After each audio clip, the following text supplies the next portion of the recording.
कैसे एकजुट है ये जनता देख रही है कि कांग्रेस के प्रभारी जिन्होंने कहा है कि एकजुट है उनके बारे में बड़ा साफ बयान देते हैं कि इनको हम नेता नहीं मानते। पद पे पिता के रहते हुए उनके पास अकूत संपत्ति आई, जो उम्र से अधिक, जितनी उम्र नहीं उससे ज्यादा संपत्ति, यही सारे मामले तो हैं। अरे एक मिनट, ओवैसी जी ने जो अनुभव किया अपनी पार्टी के बारे में, वो राजद के बारे में उन्होंने प्रतिक्रिया दी है, बयान दिया है। इसी वाले जेएनएम के कैंडिडेट कुछ आपसे मुलाकात की है, इनकी मांग है कि जो बहाली अभी वर्तमान में निकल रही है उसमें लोगों को मौका दिया जाए। क्या मैंने उनकी बातों को सुना है और विभाग के अधिकारियों से बात करते हैं।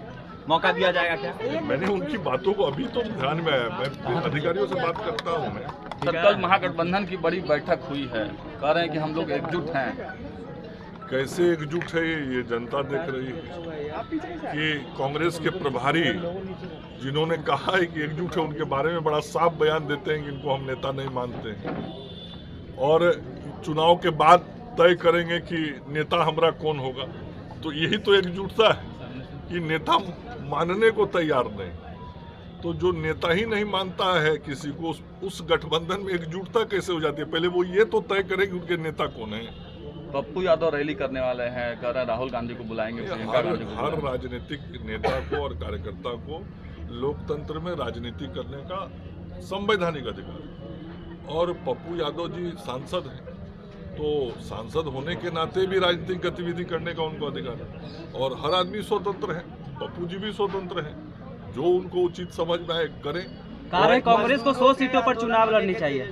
100 सीटों पर कांग्रेस को चुनाव लड़ने की बात मैंने कहा, ये तो उनको मालूम है ना कि लोकसभा चुनाव के पहले जब वो कांग्रेस पार्टी ज्वाइन किए थे तो फिर उनकी क्या दुर्दशा हुई थी और कैसे रो रहे थे टिकट की घोषणा के बाद, वो भी उनको ध्यान में होगा।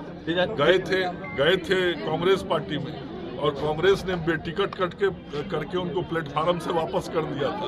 उसके बाद तो बड़ा कांग्रेस के खिलाफ बयान दे रहे थे, अभी साल भर भी नहीं हुआ है और फिर प्रेम जता रहे हैं। तो अभी पप्पू जी जाने ही उनका असदुद्दीन ओवैसी आए हैं और बिहार में, और वो कह रहे हैं कि राजद जो है विधायक चोर है, और वही तेजस्वी यादव यानी आरजेडी के लोग कहते हैं कि वो भाजपा के बीच ही हैं।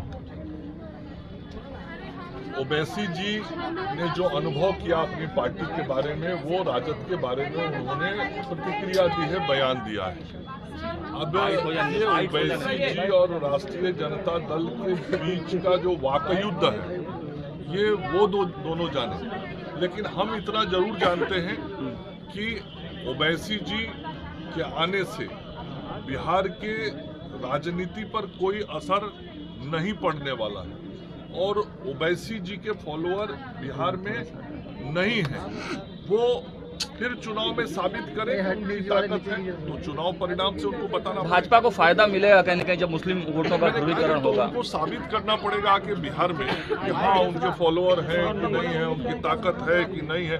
राष्ट्रीय जनता दल ने तो उनको समाप्त कर दिया। तेजस्वी यादव ने भाजपा पर आरोप लगाया है सर। तेजस्वी यादव ने कहा है कि भाजपा जब से सत्ता पे काबिज है तब से भ्रष्टाचार बढ़ा है और अधिकारी बिना घूस काम नहीं बड़ा करते। मजाक क्या हो सकता है कि लालू यादव जी और राबड़ी देवी जी की पार्टी के नेता और उनके सुपुत्र जो स्वयं भ्रष्टाचार के आरोप में जेल गए हैं और भ्रष्टाचार के आरोप में जो बेल पर है, वैसे स्वयं तेजस्वी यादव बेल पे है। किस चीज पर बेल पे है? कोई राजनीतिक आंदोलन की लड़ाई में बेल पे हैं। उन पे जो भ्रष्टाचार के आरोप लगे हुए हैं, जो उन पे पद पे पिता के रहते हुए उनके पास अकूत संपत्ति आई, जो उम्र से अधिक, जितनी उम्र नहीं उससे ज्यादा संपत्ति, यही सारे मामले तो हैं। अरे एक मिनट, और इन्हीं मामलों के कारण आज तेजस्वी यादव जी बेल पर हैं।